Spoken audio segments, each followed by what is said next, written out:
Okay. Yeah. So how did you first learn to shoot guns? Self-taught. So YouTube taught me. Oh, really? Yes. So you don't have any license certification to be teaching others? Oh, so to teach them, yes. I'm certified through the NRA, I the see. National Rifle Association, and then also the USCCA. But at the beginning, you taught yourself. Yeah, in the beginning, just for my own learning, I taught myself how to shoot. Did you get your first gun illegally as well? If you can talk about it. No. I got my first gun in 2008. I had a car accident, and I was awarded, some money from the car accident, and I wanted to buy myself a nice gun, so I bought my first gun in 2008. What kind of gun did you get? A Smith & Wesson. It was a 9mm Smith & Wesson. I forget what model it was, but it was a Smith & Wesson. How many guns do you have now? Man, probably at least 100. Wow, really? I know. It's a lot.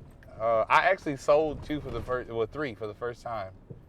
So that kind of hurt a little bit. So you're like a collector now, right? I do collect guns. Certain ones I see like in the movies and stuff like that, like I want, so I'll go buy, and then I get bored with it, and I don't shoot it anymore. Where do you go to shoot? The range? Yeah, at the range. Yeah. I have family that have property and stuff like that out in the country, so we'll maybe go out to like the country and go shoot. Yeah. Because there's nothing but land. Are there any other priests that takes gun to this level? Yeah, there's another guy. I actually trained him to be an instructor. He's a pastor as well. So it's not that uncommon to have this combination together, right? It is. It's very uncommon. Oh, okay. This is a phenomenon. It's not. We are we're a fragmented sector of the gun industry. Preachers who teach people how to shoot. Jack Preacher. Yeah. So it seems like me following U.S. politics, guns are very divisive between Republican and Democrats. Yes. What do you think about, not in terms of your own opinion, but why has it become such a big issue in U.S. society? I think it's a money point because the same Democratic officials that advocate for more gun laws and all that, they're not going to stop their security detail. They're not going to restrict their security detail from having certain firearms, but they want the American public to do it. When you disarm a people, then you have the ability to be a tyrant, and the tyrannical government then can take over and do what they want, have their way, exact their will on the people. So gun is power, right? I think guns are the equalizer. There are enough Americans with guns to know that if the government tried to come do something, it'd be a hell of a fight. And the Second Amendment, Mm-hmm. what does it say exactly, and what was the purpose of it when it was written? So the Second Amendment was to protect the people at the time from the English government. They had just came out of the Civil War, the taxes and tariffs and all that. But they understood that we had to fight the redcoats or the British with guns.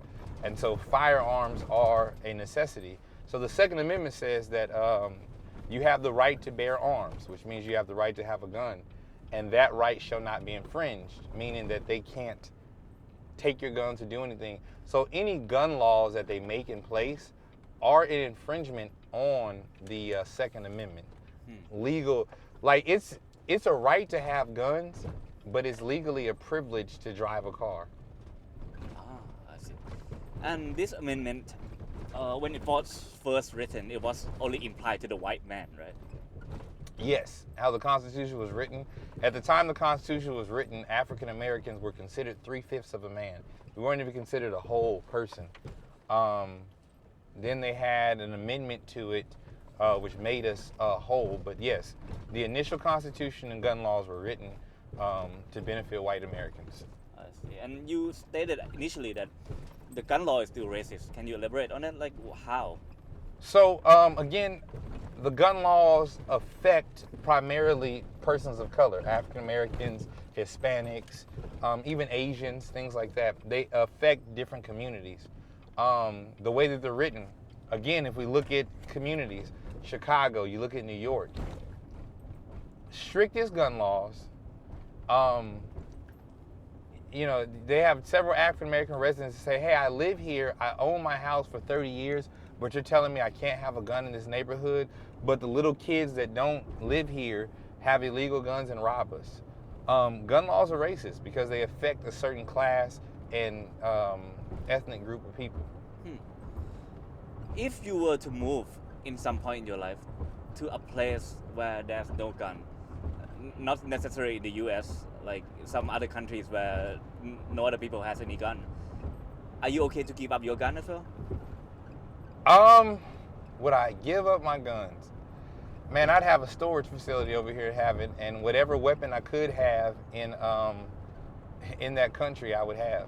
So if it's a sword, I'm gonna have the best swords. If it's knives, I will have the sharpest, quick deploy knives in every way that you can. Because again, things are put in place to allow you to protect yourself. How do you feel when you hold this weapon? Does it make you feel safe or powerful or fun, or how do you explain the feeling? Okay, that's a great question. When I'm on the range practicing, it's fun. The gun doesn't make me feel any safer. And I say that because the gun is a last resort. I'm going to de-escalate a situation. If we have to fight with our fists, we have to do that. It's a last resort. So it's just a measure of protection for me. It's not the all end all, but it's a measure of protection. And how do you acquire so many guns legally? Like websites? How do you buy them in the US? So you can order them from a website, but when it gets to what's called an FFL, Federal Firearm License, they transfer it to a person. So like where we're going to today, the gun comes to that establishment. You have to then apply with the government to get the gun. If you're denied, the gun goes back. For every single gun? For every single gun. So that you have been through the process many times, right? I've been through the process hundreds of times. Does it take long? It depends.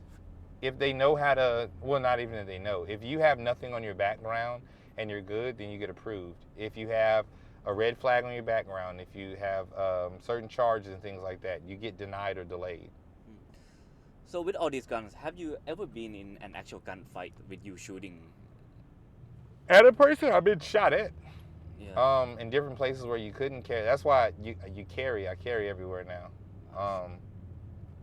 No matter what state I go to, except for New York. Let me just go ahead and be honest. I do not carry in New York. What's the law there in carry? You cannot touch a firearm without a New York state ID.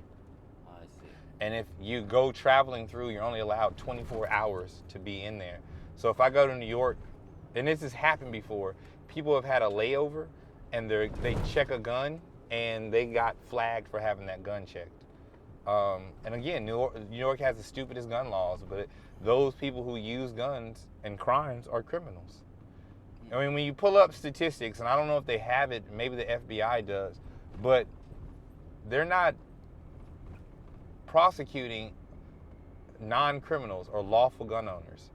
If this person right here in this house we pass by has a gun, they're not going to take that gun and go commit a crime. Normally, statistically speaking, they're not just going to do it. So that's a sort of an issue. And in Louisiana, like, can you carry everywhere? You can carry pretty much everywhere except for any federal building. So that's the post office, the library, police station, city council building, stuff like that. You can carry inside of a bank. You can carry inside of a church. I've trained principals who carry inside of a school. Do you need to produce your license for them whenever you go inside a bank, for example? No, you just, so here, let's backtrack. Okay. You can conceal carry. So how I had my gun concealed where you can't see it, I can carry that into a bank. I cannot what's called open carry or have it in a holster out so that you see it. You can't do that. And if they eventually find the gun, it would not be anything illegal, right? Because you have the license. So it would be. So like we have Whole Foods. Whole Foods, you're not technically supposed to bring a firearm in. If you bring a gun in and they ask you to take that gun off or disarm yourself and you don't do it, they can call the police. Then you committed a crime. I see. but most places you can carry it. Most places you can carry, but I'm not gonna not be able to protect myself. I mean, if I go in Whole Foods and they have somebody comes in trying to rob, and I have to put my gun in the car, how can I protect myself? It doesn't make it just doesn't make logical sense. And can you talk a bit about the gun culture in the South or in Louisiana? Like how big of the gun culture? Gun culture is amazing. We have one of the best shooters in the world, Jerry Michalek, lives up in North Louisiana. I mean, this is if you look on the license plate, it says Sportsman's Paradise, and what they mean by that is, I mean, we have great hunting and we have great fishing. So, you know, if you go out to the country or in the bayou or anything like, everybody has a gun. Kids have a gun. My son got his first gun at 7. I got him a Rossi 22 rifle. So it's like everywhere and everyone. Yeah, everywhere. And are there a lot of, I don't know, song, music? About it, yeah.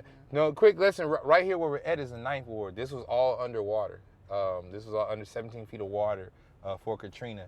All these houses were flooded, and all these people are moving back or have moved back. Now, there are some houses we passed up that, you know, nothing is there still.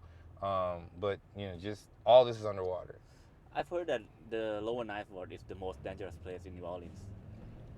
They can say that, but, I mean, we're riding through it right now.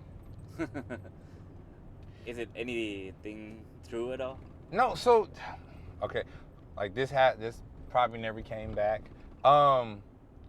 A lot of the crime that happens in some of these areas are, let's just say you hurt him and he has to hurt you. A lot of the back and forth are different crews, different gangs, different stuff like that. As an average civilian, you're not gonna have to encounter a lot of that. So yes, it's very dangerous, but it's dangerous for a certain group of people. I see. Okay. พี่ถ้าถามว่าถ้าสมมติเขาแบบเขาเป็นอะไรไปอย่างเงี้ยแล้วปืนเขาอะไปถึงลูกเขาแน่ Okay. If something were to happen to you, God forbid, in a gunfight or in a car accident, where would those guns be? Would it be passed down to your kids? Well, legally, my wife would have them.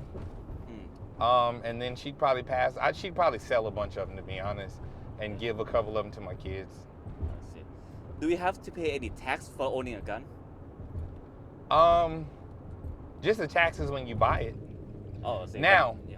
if you modify your gun with what's called a suppressor, or a lot of people like to call it a silencer, that's about $800 to apply for the license to get that, or the access to get it. How much does the average pistol cost in Louisiana? At least $400 some. If you want a decent pistol, your base price is starting at about $450, $475, and that's just a base model something. Like my backup gun, I think I paid like $460 for it. How about a shotgun? A shotgun? You can get them for about $2 something. They have a defensive shotgun at Academy Sporting Goods for like $295. I mean, but they can range from anywhere from $200 to $2,000. And all of these you can buy online? Yes, all you can order online. You can't buy it, you can order it, because you still have to apply for it. So I think that's a big misconception. A lot of people think that you can buy the guns online and they just send them to you. I get a lot of people that do that. They be like, oh, I'll get it sent to my house. Impossible. It has to get sent to a FFL. Okay, thank you. No problem. กี่นาทีอะโอ้โหคุยกันมันมาก So